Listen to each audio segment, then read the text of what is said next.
Welcome to the Awakening Podcast. You can find all our episodes on awakeningpodcast.org. We're also on BitChute, and my personal channel is on YouTube, and this one should be able to, because we're not touching about the poison dart and things like that, so we should be okay to, and it's an important subject. I'm also a podcasting coach because I've got further podcast, meditation, speaking, crypto, and you'll find, and Polish, you'll find everything on bio.link/podcaster. Usually I get bombarded with people to come on my show, but this time I actually reached out to get the guest on the show because I think it's such an important topic. So we've got basically a US Navy vet. He's an author and a speaker and talking on a very important subject. Please welcome Shaun Hamilton. Hello.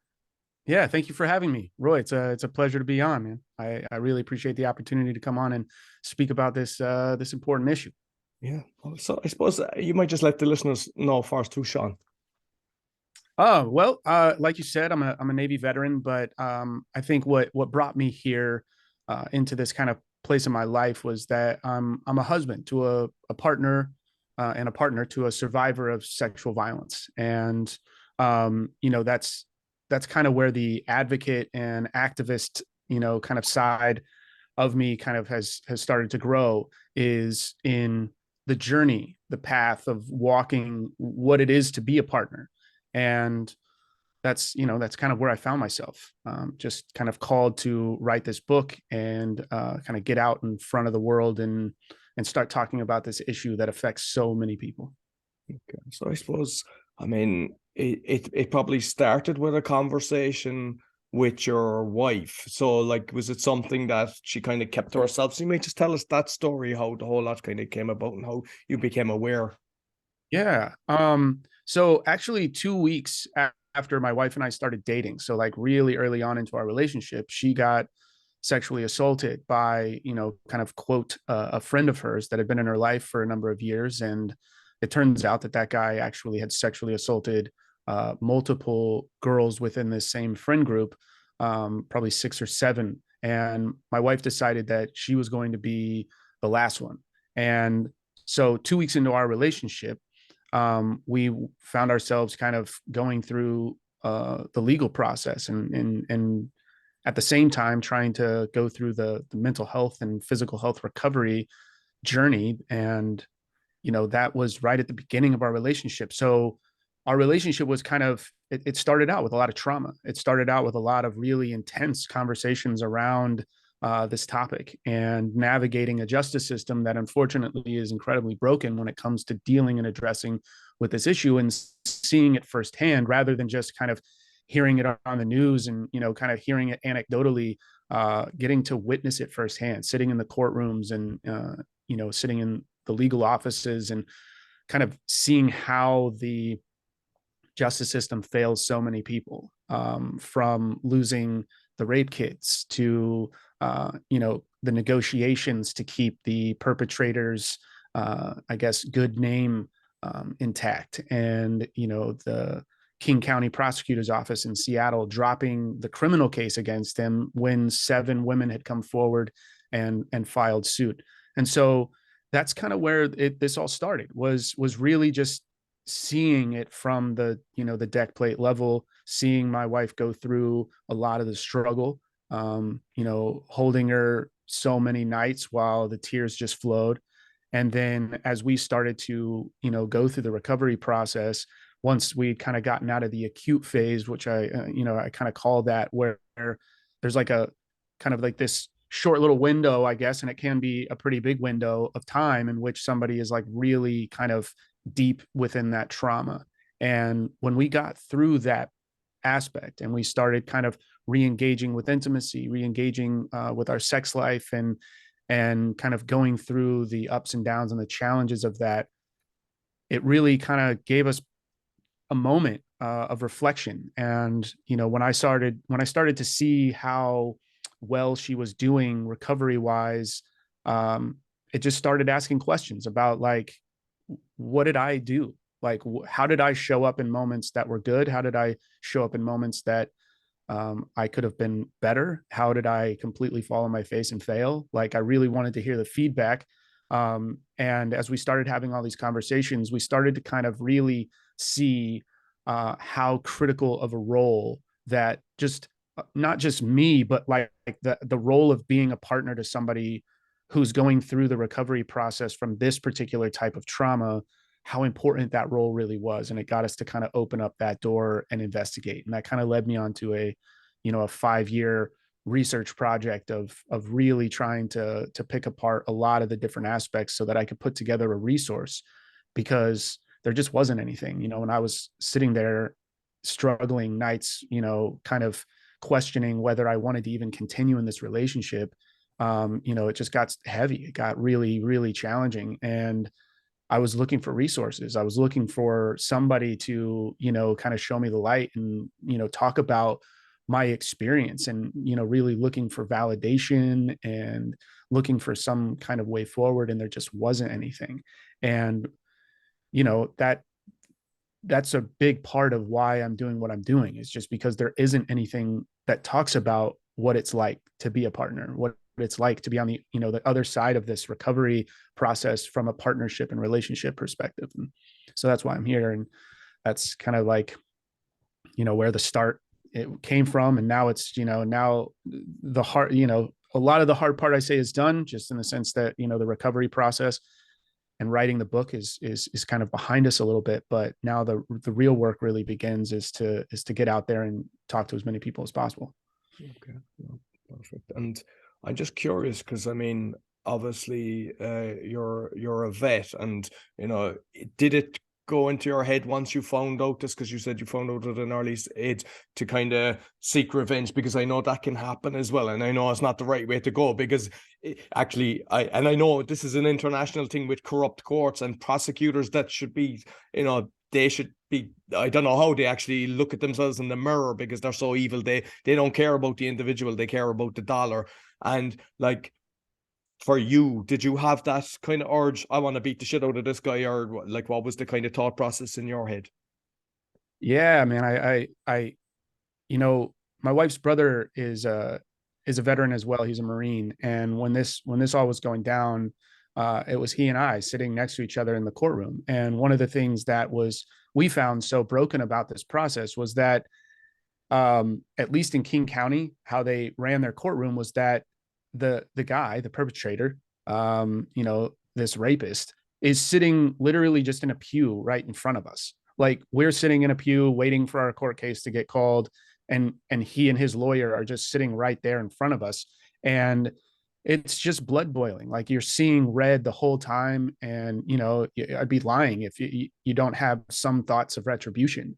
And I think that's a part of this process. It's a part of being, near somebody that's been harmed in such a deep way, and looking for somebody to help with that concept of fairness or justice or whatever we want to call it, like just trying to balance the scales almost karmically. You're looking for somebody to help you do that, because in a lot of ways, our power has kind of been handed over, right? We've given all of that power over to the court system to say, when somebody harms us, it's your job and responsibility to make it right. And, we can't go out and get that street level, vigilante justice. And that's a lot of the energy that sits inside the people that are kind of in the, just the peripheral of these types of cases, as well as the people that are going through it. I'm sure survivors, like they feel that as well. And it's just this part of the experience that I do talk about in the book, is that, how do we process those feelings? How do we process that energy of wanting to go out there and beat the shit out of somebody that has harmed our loved one in some way, right? And the way that I, battle with it, and I don't have the answers for sure, because I wish I had all the answers there, because it's so powerful of a feeling, right? Like, to see somebody that's harmed your loved one in such a personally deep and horrible way, you just want to sometimes take it into your own hands, and yet we can't. And so what do we do with that? And so I think I come up with a way that I do it kind of from a a writer's perspective, right? I kind of take the artistic approach of, okay, well, if I can't do it as a veteran, if I can't do it as an individual human and go out and actually beat the shit out of this guy, how can I do that from an artistic perspective? Like, how do I put that same level of energy into, one, writing this book and helping the world, but two, the next project on my, that I'm working on right now is kind of a novel and graphic novel where we actually get to go out there and, kind of implement that type of justice. And so I get to like creatively create this squad of, kind of military veterans that go out and take care of people like this. And that's kind of how I put my, kind of put that energy into some place where I feel like it might be, I don't know if it's healthy, but it's just a way to deal with it where I'm not out there, kind of in rage mode, seeing red and just, beating the shit out of everybody that, is, I feel responsible for, not only this crime against, one of my loved ones, but, all the other millions of people out there who are suffering as well. So, and like, when I went down the rabbit hole, it was one I was staying away, but the satanic rituals that are going on, and with high level politicians and everything, there was a lot of people that were abused victims that came out, and they actually started arresting them and putting them into asylums, and it was basically like in the UK and everything, because I've even had a guest on the show, and it's like police are involved, judges are involved, and I mean, like, this goes deep, and they're covering up their own, circle of evil pedophilia. It's like there's just so much that people don't believe it, but once you go down the rabbit, so I presume you have actually, once this happened, when you start peeling off a few onion layers, you go, whoa, this is 10 times or a million times worse than I ever could have imagined. No, it's yeah, and I think that not only is it crazy at that level, right, when we jump down the rabbit holes and we start doing the research, but like one of the biggest, painful kind of realizations was in the, in the abuse, at least here in America, where when I started kind of looking into how bad this problem is, like, how do we talk about the problem of child abuse without it, how do we bring it out of the realm of like the Jeffrey Epsteins, where we know that those people are horrible, and yet they're seem to be protected by this gigantic system. So we can rant and rave about that problem all we want to, but there's it's a very difficult process to go up against. And I don't think it is a true reflection of how bad the problem actually is, right? Like, we could sit and think that, oh, well, the problem of pedophilia is at that level, when really there's a giant problem that's within our own homes, like in across the country. It's like, you look at the stats for, how much child abuse is happening. And then you try to think about the solutions to that. Like, we don't have rules around being a parent. We don't have rules around what it requires somebody to have a child. And so when we combine that with, the DSM-5 is a manual that the Diagnostics and Statistics Manual is just this, I don't know, it's a resource that the psychological and psychiatric communities use to diagnose all sorts of just illnesses and disorders and all these things. And they finally put pedophilia actually in this manual. And they say that 5% of the world's population of men are afflicted with this disorder of pedophilia that's incurable. It doesn't mean that 5% are out there actually acting upon it, but it means that 5% at least have a base desire and predilection to meet their sexual desires and gratifications from, engaging in sexual activity with young minors and children. And when we combine that, I know it's a lot to hold in your head all at once, but if we combine that number, the sheer volume of what that actually means when we talk about 5% of a global population of men, that's a very large number. And when we put that across like the population of American men and look at it kind of compared to the stats on child abuse in their own homes, it's like, this means fathers, brothers, uncles, grandfathers, right? Like anybody even that has mothers, because people mightn't realize that as well, that it's actually like there's women abusing women as well. Totally. And all different types of, parental abuse, access to children, and it becomes an overwhelming problem, because it's like, I'm over here writing a book and kind of diving into all of this research, and yet it's like, I don't exist at the top echelons of power to be able to do anything about that. And it's like, it's scary when we think about what it would require to actually start addressing it, because how do we make sure that abuse isn't happening in the home? How do we and it feels like we just end up in this very reactionary place where there's no, it's like very difficult to prevent, and yet we spend so much of the time talking about the political thing up here, when that just means that every day that goes by without solutions is another day that, like, hundreds if not thousands of kids are being abused, which turns them into survivors, which turns them into kind of partners that are going to have a lot of suffering throughout their life, and that steps into the way of having a really positive and healthy relationships with not only their intimate partner but people around them. And so it just becomes a really challenging conversation that requires nuance, and it requires these types of long form conversations to really get into the weeds about it. And yet it's uncomfortable, and not many people want to do it. Yeah, and the other thing as well is, unfortunately, a lot of pedophiles, they work as teachers or coaches. Disney has been caught a lot. There was a lot actually working there as well. Whether that's high end, bringing in their own people, that's another conversation. But I mean, you can look at it either way. But they tend to, Boy Scouts, probably Girl Scouts as well. They're in the places that a child is actually supposed to feel safe. Like, I went to a Christian Brothers school. Nothing happened to me, but I know that it was happening. And it's such a horrible thing. And like, I remember where I grew up, we knew that there was a girl that was abused by a father, and then there was like a stage that she just went wild. They used to be queuing up to sleep with her.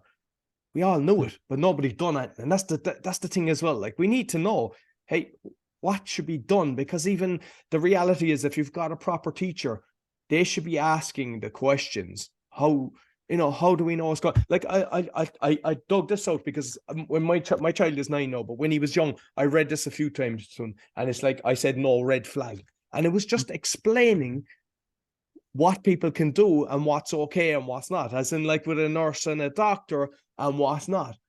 And it registered with him, but unfortunately, not everybody's actually doing that. And I know you probably, you're that's another layer that you're taking off, but I'd like to kind of maybe touch on that as well.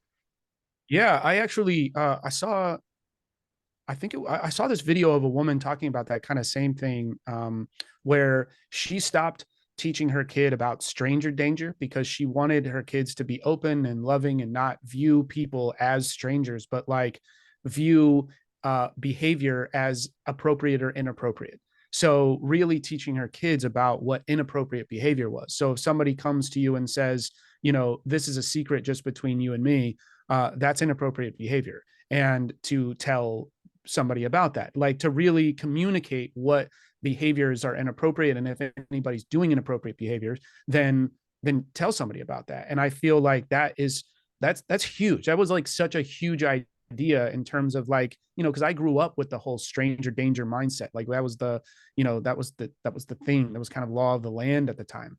And I really love that idea, is to teach kids about inappropriate behavior. Another study that I came across was teaching kids actual anatomy, and the real words for their genitalia, for their body, and teaching them at a very young age, like the actual scientific words for what the parts of their body are. Because what they found is that, it seemed to suggest that pedophiles or people that are going to abuse children would be a lot less likely to abuse some kid that actually knows the words that are around them, because then that suggests that the environment that's around that kid is not one of silence. It's not one of secrecy, which is what is an element that's like required for their kind of operation in the shadows there to continue the abuse. And so I think that through education, really, that's what it speaks to me the most, is like education around these issues. And it starts at a young age, so that kids don't feel afraid that they can't use fear to manipulate kids. And then to another point that you had made is about auditing the access that we have to children at all of these different areas, right? Like, I mean, here in America, we get abuse scandals coming out of pretty much every single religious organization that exists here. Catholic Church, of course, is the one that comes to everyone's mind worldwide. But we just had one huge thing break around the Southern Baptist Convention. There's a huge thing around the Jehovah's Witnesses at this point. The Mormon Church has been under fire. So anywhere that there is access to children, that number of pedophiles starts to like come back into your mind a little bit and go 5%. Like if we were to put that just in a number, I'll do the math for you. That's 185 million worldwide. So that number is so large that it's really difficult and challenging to really put in perspective. And for people in America, that would be that, the entire population, every man you've ever seen in America, like that number is so big that it would cover every man in America, every boy, right?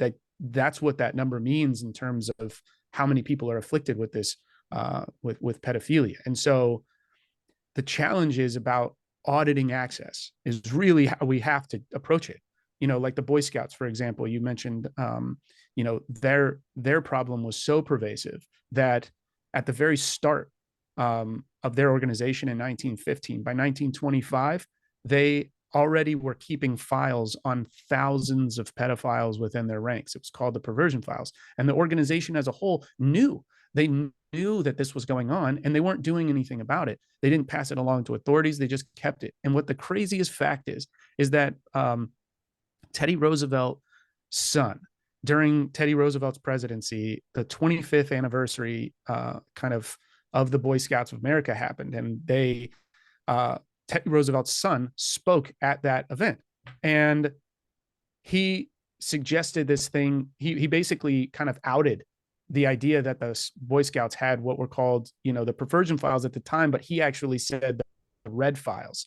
And he was talking about these files that they had been keeping on all of these predators. And what that made it kind of alarmed the media at the time, because, Red Scare meant communists at the time. And what it provoked the scouting organization to have to do is come to the media and say, no. We're not keeping files on communists. We're keeping files on pedophiles. And yet still nothing was done. And for 100 years now.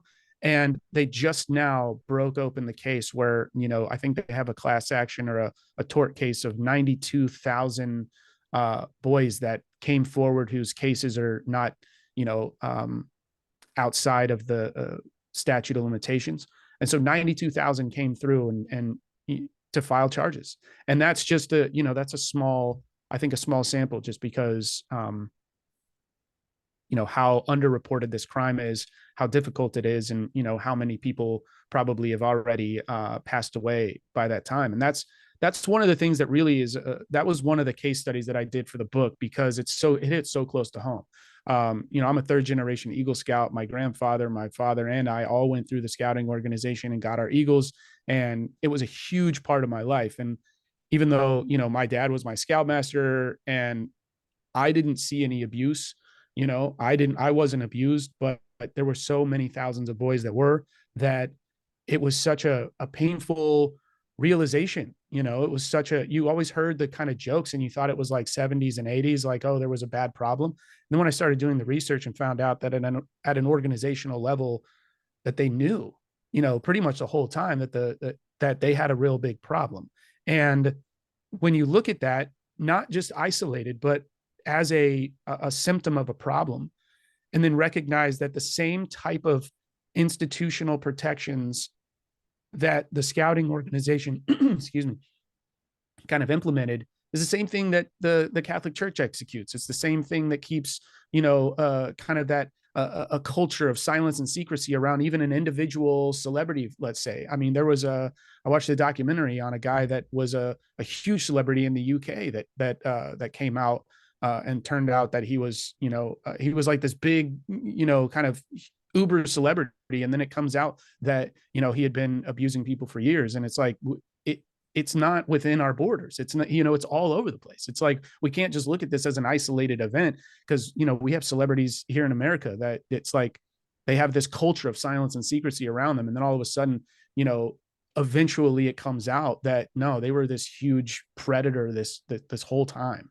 And so many people had to have known, and so how do we at least audit access to children? I think is one of the biggest steps we have to make, is to like realize, okay, where are kids congregating? Where are they, we want them to have a great childhood. We don't want them to like live in fear all the time, but like we as adults have to at least implement systems that, at least try to fight against that sheer number of, kind of 185 million people out there that are like trying to figure out how to meet that desire and need. And they have to do it in secrecy. They have to do it in the shadows, because it's not something that's, at all acceptable. So, like you just mentioned about celebrity, like Jimmy Fixit. I remember when I was young, he used to Jimmy Fixit for kids, and like it was when he died, but everybody knew it. Like he was into necrophilia and but he was abusing, and he's friends with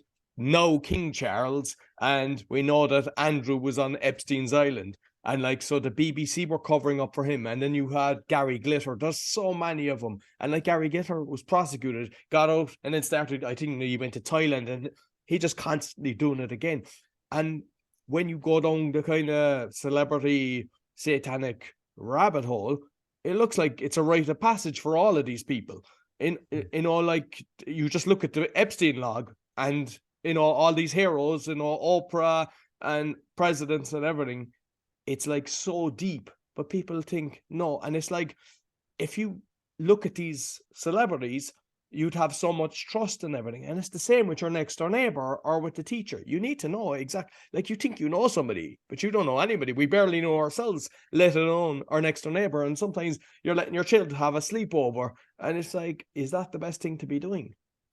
Right. No, I completely agree. It's so complex of an issue, because it does start at the deck plate with us, as individuals, as in our families, and that the trope we have, at least here in America, is like everybody has a creepy uncle, right? Like there's like this idea that everyone's got something, right? And it's like, well, that stereotype wouldn't be around if people actually like came forward and wanted to put a stop to it. Like it feels like we're just complacent because no one wants to rock the boat, and that becomes challenging to solve this type of problem. And it's something I address at the very beginning of the book, is the fact that no one likes to openly talk about their sex life, right? No one, even when you're in a healthy relationship, you're not out there just like, most people are not going around just broadcasting their sex life. And most people don't like to talk about trauma. They don't want to bog people down. They don't want to, dampen the mood. They don't want to, be a downer and, ruin the vibe. So we put those two things together, and it just creates this incredible, shadow secrecy situation that we kind of place on ourselves. Is like, and then it just permeates, right? It permeates our culture, because if no one likes to talk about sex and no one likes to talk about trauma, well, when we talk about sexual trauma, then now nobody, of course, wants to talk about that. And, that becomes a really big problem. And it becomes, the shield that I think that, just kind of protects the environment of abuse, and, all of the abusers that benefit from these types of environments existing. And that goes to all of those types of celebrities and the news pundits that are on the protection, like you were saying about, the BBC and all the system of lawyers that is like just worldwide. And my big question, whenever I hear news pundits kind of like, diminishing the idea that rape cultures exist or anything like that, I just ask the question, like, who benefits from these environments existing? Like, the answer to that question is sickening, and it becomes it's very easy to spot now that, one, that I've just kind of dove down all these rabbit holes, but it's really easy to spot somebody that's like, wait, you're fighting to protect the rape culture that exists around whatever celebrity, right? It doesn't have to be the rape culture that exists over a whole country or whatever, because that's really challenging to kind of wrap your head around and really understand. But like, if we looked at it around the rape cultures that exist in organizations and, news organizations, right? Fox News had a big, kind of scandal that came out with them, that they had a culture that was allowing these types of abusive, toxic relationships to exist, where all this abuse was happening and it was being covered up. It's like, who benefits from that environment? Because it's not the people that are surviving the abuse, it's just the abusers. And so, like, if we just started to look at, a lot of aspects of our kind of daily life in that way, I think it becomes a little bit more, it becomes a space that we can all come together, those of us that actually want to create solutions and solve this problem, so that we can reduce suffering in the world and, reduce this level of environment that trauma is just continually created. It's like those of us that actually care about that can come together and actually fight against it. And then it becomes very easy to spot the people that are in opposition to it, and that, I think, is one of the biggest hurdles, but also one of the biggest things that I think can bring those of us on the front lines fighting this issue hope, is that when we stand on one side, like we want to dismantle rape cultures, whoever takes up opposite side, that's like, no, we want, like, we now know who the enemy actually is. We know who's actually in opposition here. And that becomes a very key point to, I think, solving some of these issues, is to really understand who and what we're fighting.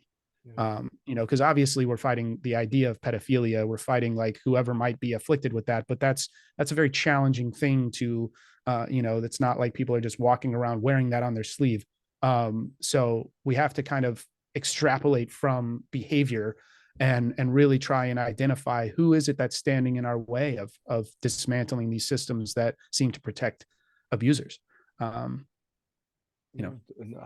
And I mean, you mentioned an uncle or whatever. I mean, if you look at, say, Uncle Joe, the so-called leader of your country, I mean, it is sickening to watch him sniffing babies, sniffing children. It's gut crunching just looking at him, like. And I mean, I've seen videos of him, and it's hard to know now with the AI and everything, but it looks like he's 100%. I mean, he's showing it as it is. But if you look at, say, politicians all around the world, and now there's LGBT, ABCD, whatever it is, with the triangle going into it, that's a pedophilia flag. And they're pushing that. And there's politicians, even in Ireland and different countries, that are kind of saying, oh, it's okay. Like, what you're saying is, like, they're basically putting it out there, who they're supporting or whoever's got them in their back pocket. Whether, I know this is kind of on a little tangent, but it looks like to me that a lot of these people, they catch them in the act, or they bring them to the parties, and then they're their slaves for life, and they're pushing all these horrible agendas, because there's no way in a million years you could have every single country rowing the same boat in such an evil way against humanity, where all the children and all the people are actually getting hurt, just for a few little people at the top. Yeah, and you said something I kind of want to just get clarity on. When you were talking about the LGBTQ community and the flag, what? So it was one of the other podcasters that I know that he done an article on it. So the flag that goes in, the different triangle flag that goes into the LGBT. Okay. I don't know if you've seen. Yeah, that's a new. It's only appeared in the last year or so. But basically, that's kind of the pedophilia kind of thing, that with the colors representing and everything.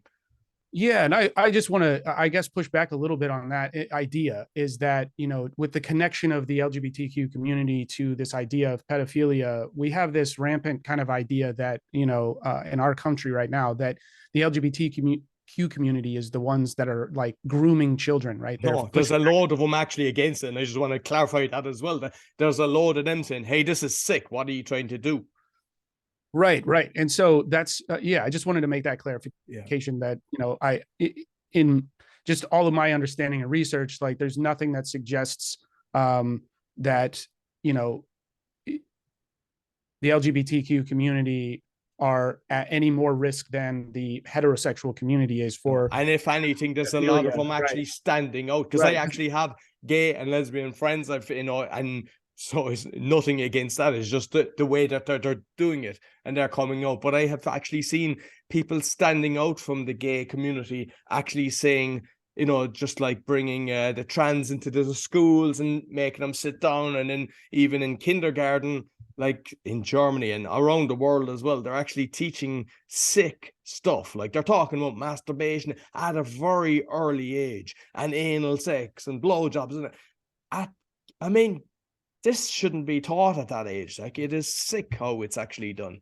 They're grooming him at an early stage, and that's the education system that's totally corrupt. That's just pushing this as well. It's all kind of connected, Yeah, unfortunately. and I find it really, I find that to be a challenging area of conversation too. Is how do we educate? How do we provide, you know, fundamental sex education at an early age? Because it's like, okay, if we're in agreement that we need to you know, teach kids about their anatomy so that they can have the proper vocab to be able to talk about if anybody's, you know, doing inappropriate behavior. How do we do that in a way that doesn't get, you know, blown out of proportion by media? That's like, oh, we're trying to teach kids, you know, watch porn at, you know, in, you know, when they're 3 years old or something. And it's like, because we have that pushback, we have that conversation here in America too, where people are trying to push, you know, kind of a sex education reform so that we can actually have some sort of standardized teaching. And we get pushback from all the like family values and religious crowd that thinks that what that means is like showing kids porn. And it's like, that's nowhere in the actual education plan. That's not in the curriculum. And that's, you know, you fight against it, and then you go and get your kid a cell phone. You know, they have access to it already. Yeah. And if we're not going to have a standard of education, it's like, what do we like? We think we're trying to protect our kids from something by not teaching them about something, but like that, they're going to learn it anyway. And if we had a standard of education that's teaching them about it, then we could actually try and to mitigate the damage that can be done through, you know, with disinformation and with poor education. Like we have so much access to information now that it feels silly to me to just be like, oh, we have to put earmuffs on our kids, you know, in order because they're going to learn from their friends anyway. So like where I'm coming from, I 100% believe it should be done in a way that like they're told the proper way. But unfortunately, there's a lot of sickening stuff that's going on. I mean, I've seen that. I've seen the books that they're actually passing around and they have in the libraries and schools. And it's like, they should not be there. Like, this is the wrong way to do it. And unfortunately, then you've got two sides of the fence. Like, one is kind of going, we don't want you to talk to our kids. But the problem is, I know myself that the child will talk to his best friend because his dad or mother is talking to him. And then there's other ones, they're told the wrong way. And they're better off told the proper way. Yeah. And I think that we have to come to terms with the fact that the generations that are alive right now have the biggest challenge that I think humans have faced in the entirety of the human existence is that we have generations that are alive right now that are growing up drastically different than previous generations that are still looking at it as like, oh, that's not the way we grew up. And it's like, you know, even from my perspective, I'm almost 40. It was like the way that I grew up, like we didn't have access to all of that information. And yet we still knew at an early age, you know, we still had conversations in the peer group and we're telling all these crazy, sick, disturbing jokes at like elementary school level. Like that stuff gets passed around then. I can't even imagine what it would be had we had these devices that connected us to every sick joke and every, you know, disgusting image that's on the, you know, that's on the internet. And to pretend that the abstinence only approach is going to solve that problem is crazy to me, because it's like we have to look at the generations and go, okay, you know, if you're above the age of 40 and didn't grow up with technology, we have to at least acknowledge that we need new systems in place now for the kids that are growing up with access to the world's traumas, the world's information. You know, there's new technologies that are used to groom your kids that are really challenging to keep up with all of them because there's new things coming down the pipe all the time. And I feel like that conversation is so nuanced, and you know, it would take, you know, a lot of people smarter than me to really have that conversation. But I think that that's somewhere that we do need to spend a lot of time and focus, is like really understanding that kids are just growing up in a different environment, that, you know, all the people that are in positions of power to make decisions, most of them didn't grow up in that environment, right? Like the majority of the people that are politicians in our country, they didn't grow up in an environment of having digital technology everywhere, and yet they're the ones making decisions about these kids' lives and the future of these kids' lives when they have no idea what it was like to grow up like that, and so it's just these two different realities that I think are, it's really challenging because it just happens to be. I think it's just a natural consequence of this evolutionary period of technology and human existence that we just happen to be living at the time in which there is that, there's just that in between, where we're all sharing the planet at the same time, of the kind of the old world and the new world existing at the same time. And so it's a challenging time to be, for sure. But I think it's a really important time. I think that calls for true leadership. I think that's why we need people in positions of authority that can actually, have logical conversations based in, data rather than based in just emotions and, and firing insults at one another. I think that's, on so many levels, but especially when you kind of narrow into this particular issue, it's like, it's really important. And I'm just curious as well, because what I've seen is, like, a lot of the times, because of the trauma, a lot of children, they kind of block it out as if it never happened, and it can resurface, or it's just they're living through it.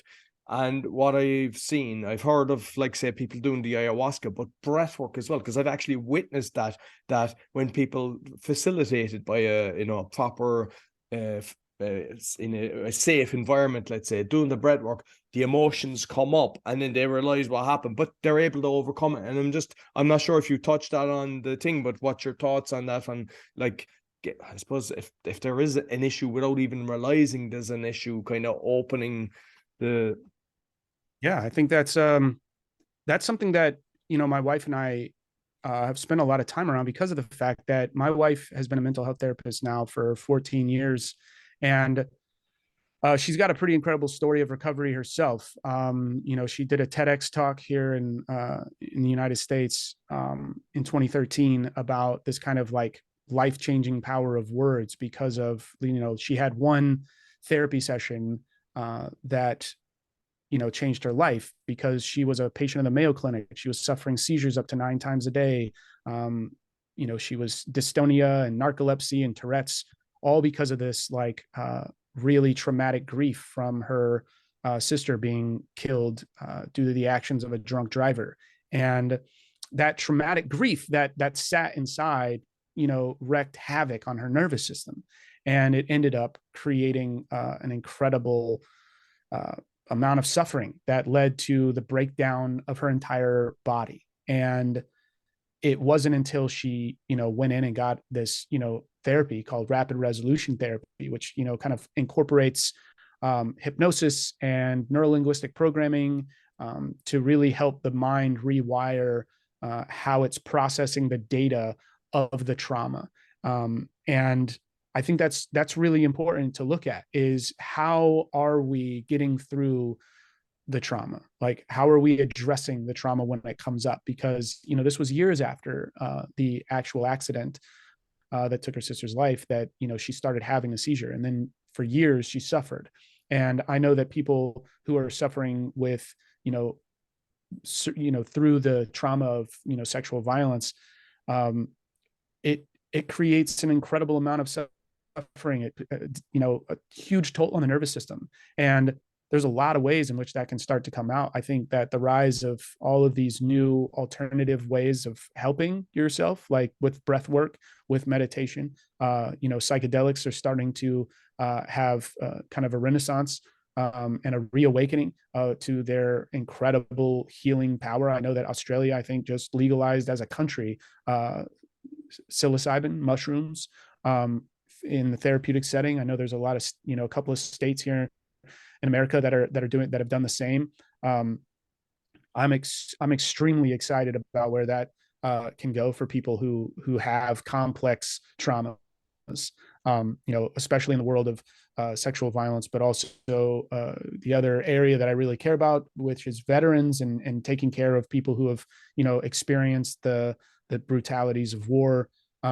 I think they really need something that helps effectively. I I don't think it's actually humane or ethical. I don't think we should, I think we should like change the way we look at that is putting somebody in therapy for, a decade, 2 decades of like sitting there and talking about the most painful things that have happened, when there are other modalities out there and other ways of dealing with trauma, that it doesn't have to be, lifelong suffering in order to try to move the needle a little bit. And, with these, I've done ayahuasca myself, and it was the most powerful healing experience I've ever had in my life. I've also had rapid resolution therapy that helped me process and deal with, the death of my dad. And, it, I think that there are modalities out there that I wish I could scream from the rooftops. I know that psychedelics are one that is challenging because, it's so tied into this, conditioning process of it being like drugs. But I think that the renaissance of that is going to bring forth so much relief for so many people. Again, is it for everybody? Probably not, but will it help a lot of people? I truly, truly believe it will. So Yeah. And I you think, just and like you just mentioned about the death of your father. I know you were a young teenager when that happened, but it was in your arms, I believe. And so you might just touch on that, because the fact that it helped you, such a trauma at a young age, to yeah, bring that trauma has really defined a lot of my life in a lot of ways. My dad was a stay-at-home dad, and he operated a murder mystery dinner theater. He was in a rock band.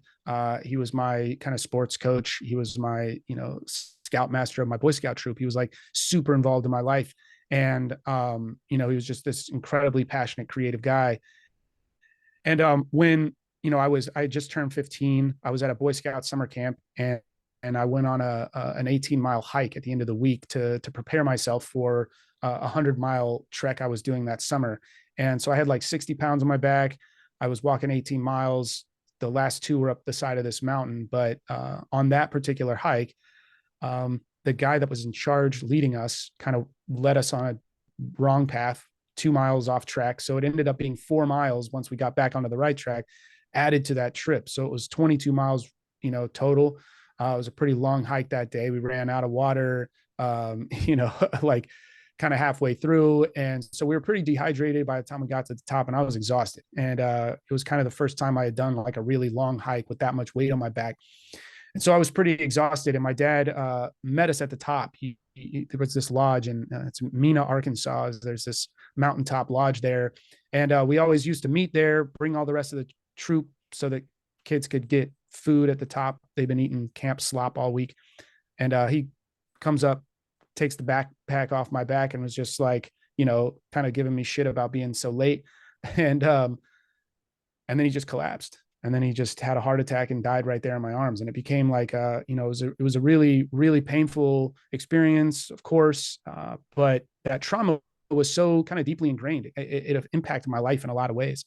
And my wife actually, before we were dating, before we were friends, I reached out to the community, of therapists in Seattle, and she happened to be one that I went and sat with, and was like, and she did a session of rapid resolution therapy, and it drastically helped me deal with the traumatic images of, kind of going into the hospital and see, because when I got down, the ambulance took him down. And when we finally got down to the bottom, I kind of burst through the hospital door. The doctor was trying to keep me back, but I was just this little 15-year-old kid. I was like, let me see my dad. And I burst through these doors, and there he was, just kind of laying on an operating table, like cold steel table, with tubes all in his mouth and his eyes open, and he just wasn't there anymore. And so it was just a really hard memory and visual to live with. And rapid resolution therapy, it's interesting because as I'm talking, like the processing that we did in therapy, the images that we worked on, helping that memory be just a kind of an image, like a Polaroid that like floats out to sea, and it doesn't really have that much weight anymore. Like it's still there in terms of how my brain processes it. Pretty wild all these years later, but it's so helpful. If there's anything I could just shout from the rooftops to your audience right now, is if they're suffering, if they, because I know that trauma is so widespread, and it doesn't have to be just sexual abuse or, the grief of loss, but trauma happens in all different ways. But rapid resolution therapy is really, really profound. I know there's practitioners, all over the world, but if you look up Dr. John Connolly, he's in Florida. He's the pioneer, the founder of it. I owe so much to that man, not only for saving my wife's life, but his ripple effect ended up, really helping me as well. And I've seen it with my wife and how she's helped thousands of people. And so the biggest message I have about recovery from trauma is that it doesn't have to be lifelong. It doesn't, we're kind of conditioned by the psychological community that, oh, you need to go to therapy and sit in therapy for years and years and years and years and pay thousands and thousands and thousands of dollars. And that just doesn't sound fun or pleasant to anybody when it comes to addressing their trauma. And so the biggest message I have is it doesn't have to be that way. There are modalities out there. There are practitioners right now practicing that can really dramatically impact your life in a very short amount of time. And it's incredibly worth it. Yeah, excellent. And listen, Shaun, because I mentioned earlier that we'd set aside an hour for this, and I know we can go way deeper. So I definitely have to get you back because we've only touched the surface of your book and everything. So you have to come back fast, and you might let people know how. And just one thing that I want to say as well with your book, that I saw that the ebook was, I don't know, will it always be that, but it was like $5, which I actually commend you on, because I know you get to choose that because I've been involved with different books and different things, and most people charge the same price. So oh, wow. it is amazing that you're actually doing that. It means that the message is more important than anything. So so brilliant. I wish I could get this message out without it being like about me, right? Without it being about me. I wish we could get this message out because, I didn't put, I tried not to put a picture in the book of me because I really want it to be about the message and really about the information, rather than about just like building some sort of profile or persona for myself.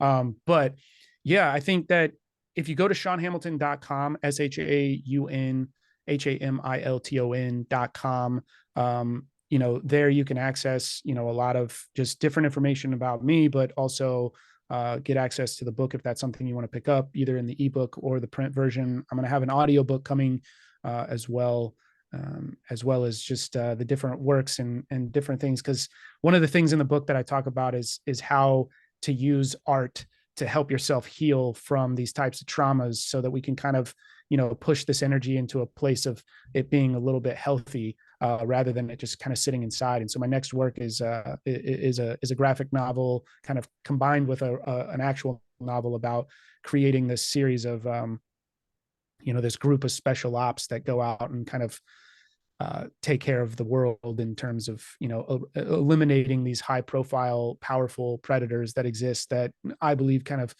like we were talking about, just kind of have their chokehold on the system in terms of keeping these environments around for them to operate in. And so it's just my way of kind of a fantasy way of dismantling that. And so that's a work coming in the future. So if that's something that interests you, then please sign up for the, kind of to be notified of when that's ready. Okay, excellent. Listen, Shaun, thoroughly enjoyed the conversation. I'll make sure I put the links both on the audio and the video, and basically with comments as well, so people that are listening to this, because we're definitely getting you back, we'll go deeper into this. But thank you very much. Hey, thank you, Roy. So that's all for the Awakening Podcast. You'll find all our episodes on awakeningpodcast.org. As mentioned, from BitChute and YouTube, you'll find the links in the podcast description. You'll find my other podcasts along with my coach in bio.link/podcaster. Be sure to give us a thumbs up, 5-star rating, really helps. Share with your friends. Until next week, take care.